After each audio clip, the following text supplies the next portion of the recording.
Hello, it's me, it's Grunt Monkey. How are you? And how you doing? And welcome back to another Stuffings video. So yeah, despite what it might look like on the thumbnail and things, this video is actually going to be on location. It's a fancy one. I've gone outside again.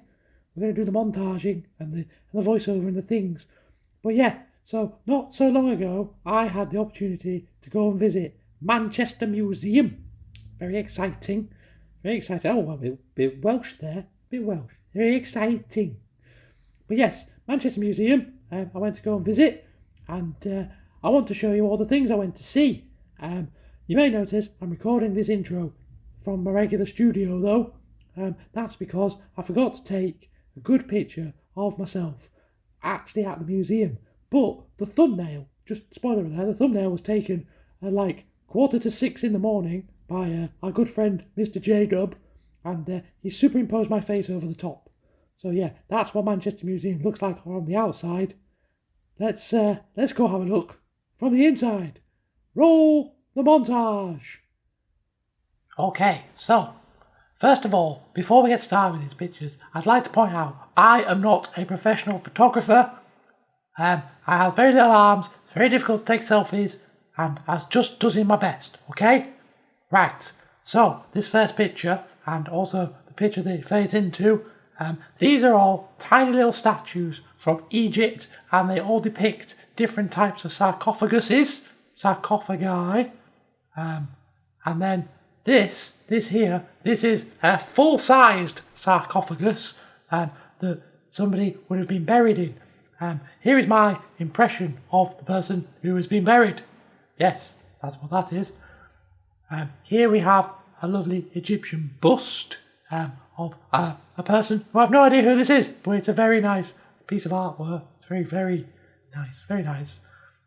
Here are some Egyptian toys. There are some little figures to go in a boat, and there's a house and things like that. And here is another sarcophagus. This one is all gold. It's all made of gold, so this must be somebody quite important. Quite fancy and rich to be buried in this one. I'm incredibly dark in this picture, aren't I? And then finally in the Egypt section, here are some more figurines that have got boobies. I don't know what kind of figurines these are, but they're depictions of the feminine form. Let's just say it's the feminine form. Next up, we have the Chinese section. There is a Chinese culture department. First of all, look at these lovely little shoes. These shoes were made for binding people's feet. You may know about the history of the Chinese binding of feet and things like that. Yeah, they made their feet kind of broken, shall we say. That's probably the best way of putting that. But I figured these would be small enough for my feet. I would be able to fit my feet in these and have lovely little shoes. What's next? These are some tea paraphernalia. So some teapots and a strainer and things like that. Lovely scroll next to that one as well. Very nice. What's I doing in this picture? He's upside down. And then there is this wonderful, it's not kimono, it's one of those other things. I don't know the word for what this is. Let's just call it a shirt. It's a Chinese shirt. It's very regal, very fancy. I would like to wear this, but I'm a little bit too small. And finally, in the Chinese section, I'm going to intersperse this with a video as well. So here I am on the far end of a birthday scroll. It is a birthday scroll. Emperor Kang Chi. It's his birthday scroll. He was in the Qing dynasty, Qing, the Qing dynasty, 1644, 1911. It's 22 meters long, as you can see in this video that we took. Look how long this scroll is. And then here is me on the other end. Here I am. Hello. Next up, we went into a kind of science and innovation section. I didn't take many pictures in this bit, just some weird curiosities. First of all, this is a very shiny, very fancy kind of tuk-tuk kind of vehicle. It's very colourful, very shiny. And here I found a record. It's a record of your favourite film songs, if you're into that. It's just your favourite film songs. What else can I say, you know? And finally, this is Barbie in the bath. I don't know why, but Barbie is in the bath. I don't know why she's there, I just thought I'd take a picture of it. Then I decided it was time for a quick break, so here's me having a snack. That's enough snacking. And then we were going to move on to a section called The Living Worlds. This is all taxidermy, stuffed animals and things like that, and preserved beings, animals, mammals and things like that. I'm going to start off with some bugs. Here's a box full of bugs and beetles and things like that. And then also next to that there was some butterflies. Very nice butterflies. And then I found a porcupine crab. Look at this crab. Look how spiky this crab is. What an amazing crab. I was very scared of this crab. Not gonna lie, very scared of this crab. But I did quite like it. And speaking of spiky things, I found Knuckles. This is a short-beaked echidna from Australia. In case you ever wondered what Knuckles is meant to look like, it's one of these. I found an elephant. Here's a lovely friendly elephant. Taxidermy's nightmare making an elephant. I found a flying squirrel and a regular squirrel. And then some monkeys. There were some monkeys, poor monkeys, all stuffed and held in this cage forever. There's also a kangaroo in there, I think. It was a kangaroo or was it a wallaby? I can't remember, but they're in here hanging out with the monkeys. Here he is. This is my new friend. Mr. Monkey. I haven't given him a name. Also, for the benefits of nobody in particular, here is an otter. A stuffed otter, but it is an otter nonetheless. And then a penguin. This is a penguin right here. What kind of penguin is this? Let me just check the sign. It's an emperor penguin.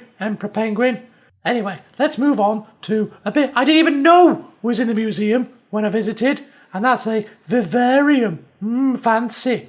The vivarium.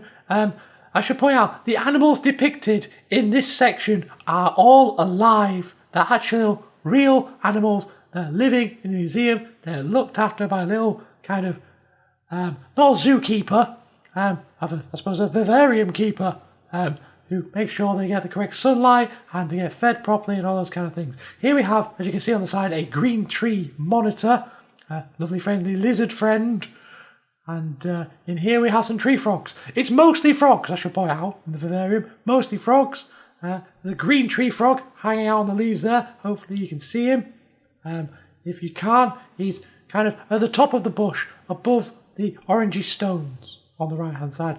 And also, if you look next to the orangey stones, there's also another tiny little orange frog. Tiny orange frogs. And also these, which I believe are poisonous tree frogs. They're yellow and black and they look quite kind of deadly. I got a little video of these, so let's have a look at the video for this. There you may see some bugs crawling around in this video as well. Amazingly, the frogs do not eat any of the bugs in this video. They don't eat any of the bugs. Here is a rather fancy looking frog at the end there as well. Next up, we're going to the finale of the video. The finale of the video, it's got dinosaurs in it. Dinosaurs. Here is it's either a plesiosaur or an ichthyosaur. I think it's a plesiosaur, possibly even two of them, fossils of those. And then we should go to the details of this display here before I show you the pictures. We're going to look at Stan, who is a Tyrannosaurus Rex. Now, the reason he's called Stan is because he was named in honour of Stan Sakrason, who was a paleontologist who discovered part of Stan's hip bone on an ancient riverbank in 1987. You can read that for yourself if you pause the video and zoom in quite a bit. Here is Stan. Stan is very scary. As you can see, I'm hiding underneath. Yes. Then I went and had a look at his feet. This is Stan's foot. Yeah, it's quite interesting. Bloody massive. His foot is as big as my body. In fact, it's bigger than that. Like one of his toes is as big as me. It's absolutely huge. And here is Stan in all his glory over here. Standing proud in the middle of the exhibit. There are other smaller exhibits in here as well about dinosaurs and things like that. And then I kind of decided I was a bit scared of Stan. He's very, very prominent. And I did a runaway. I ran away and we left the museum. And that's the end of the pictures. So yeah, that's the end of my pictures. As I just said on the voiceover, sorry about the audio quality being completely different, because when I record a voiceover for pictures, I does it on a different microphone, and it sounds weird. Yeah, I really enjoy going to the Manchester Museum. I was a little bit confused to begin with because it's got nothing to do with Manchester, other than it being there. I was expecting more exhibits about Manchester's history, but not in that museum. If you ever get a chance to visit, I recommend it. It's a bit unusual. The vivarium was a good surprise, and Stan the dinosaur is good to look at. All I would say is if you do get a chance to go, do not go during the school holidays. Do not go during half term because it's full of kids. Nobody needs that. Nobody needs that in their life. Just go on the quieter times. Yeah, so that's the end of my video. I'm going to wrap this up now. I've just realised it's going to be a very long video. Very long. And yeah, I hope you enjoyed my little trip. And I will see you again soon. Okay, bye.